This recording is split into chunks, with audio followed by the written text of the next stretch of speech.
For British Airways. So there we are.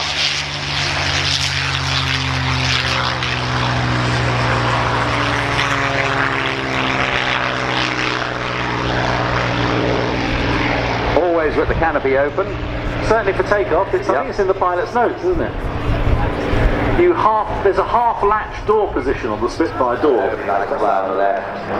If they're right-handed, look at this, right down on the deck.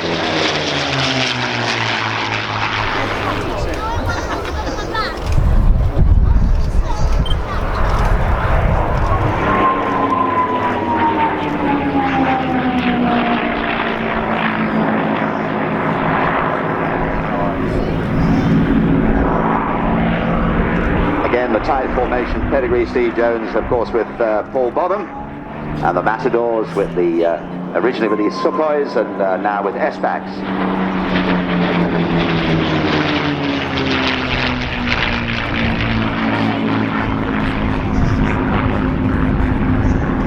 Now much has been written needlessly about which was the better aircraft, the Spitfire or Mustang. It's not really a fair comparison. They were sort of half a generation apart. The Mustang was built a few years after the Spitfire, using some of the lessons that had been learnt by operating Spitfires during the Battle of Britain. They were also built for different jobs. The Spitfire was never intended to have a long range, and that hampered it throughout its career. The photo reconnaissance version that we saw earlier had tanks all over it. There was so much fuel, they even used to put it in the pilot's pockets. There, that characteristic whine for the Dunsfold on the P-51 Mustang.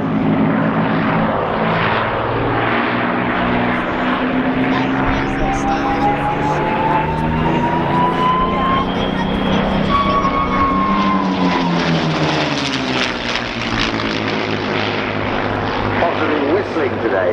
Very much so. Of course, both aircraft are powered by the Merlin. Both aircraft have the later two-stage supercharged Merlin 60 series.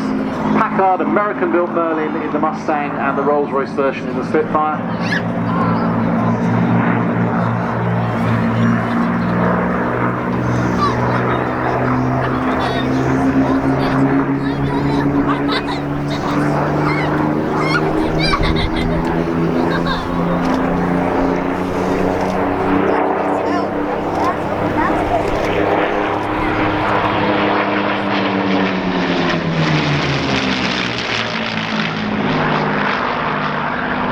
Spitfires were built with just 85 gallons of fuel. There's an old saying that says you can't do a properly slow roll in a Spitfire because you've only got an hour and a half's fuel.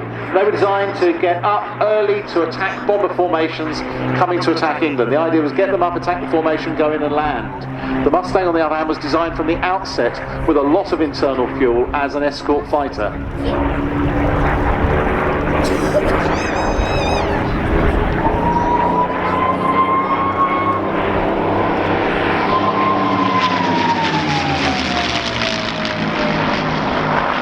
Versions of the Mustang, which included the ones that were based here in 1943, were powered by the Allison engine.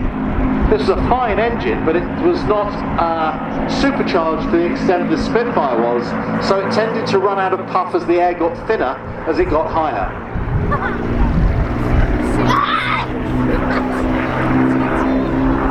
The Spitfire initially had a single-stage supercharged engine, but a very clever engineer by the name of Stanley Hooker at Rolls-Royce realised that if you compress the charge and then compress it again, you get even more power from the engine.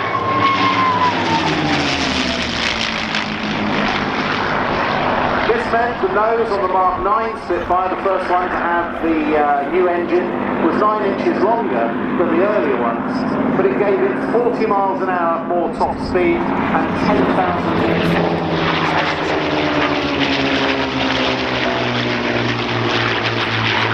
Now we have Steve Jones leading.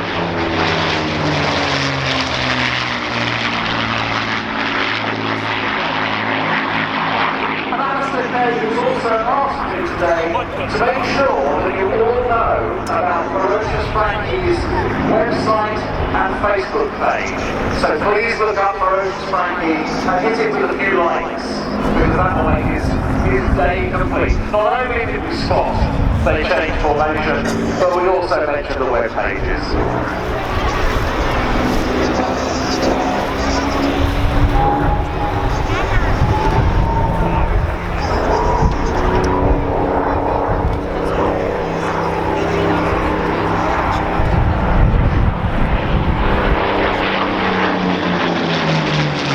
We mentioned earlier on that this particular Spitfire is one of the most famous.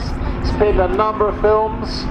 It was test flown at the Castle Bromwich factory in August 1943 by the rather wonderful Alex Henshaw.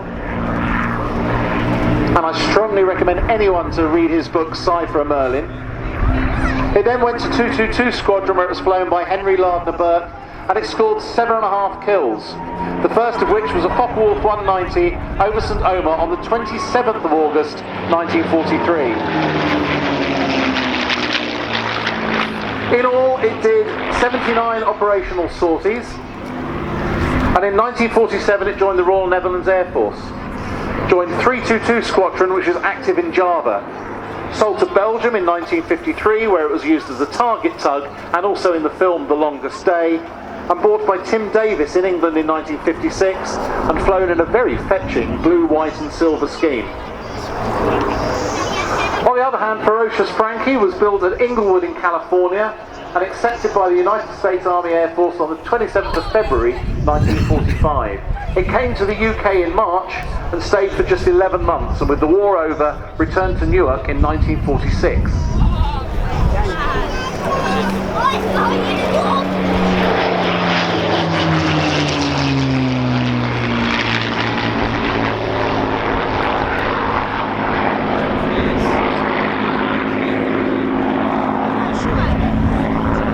Over Victory Rolls, young horse howling.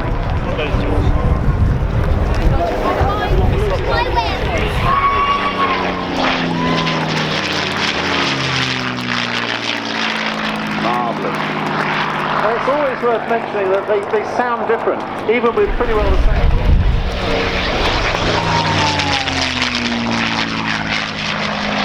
The idea what Mustang was worth in the 1960s. In 1962, this aircraft, fully airworthy, sold for just $5,400. It was raced in Reno in 1974 and became second overall, despite being totally stock condition. And it was bought in 1980 by Stephen Gray and it flew the Atlantic. First display in the UK of this aircraft was at Biggin Hill in 1981.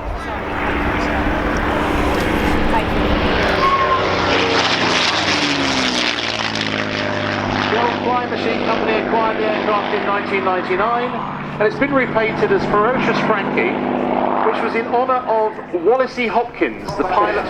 Spitfire from there now, Steve Jones with a 434.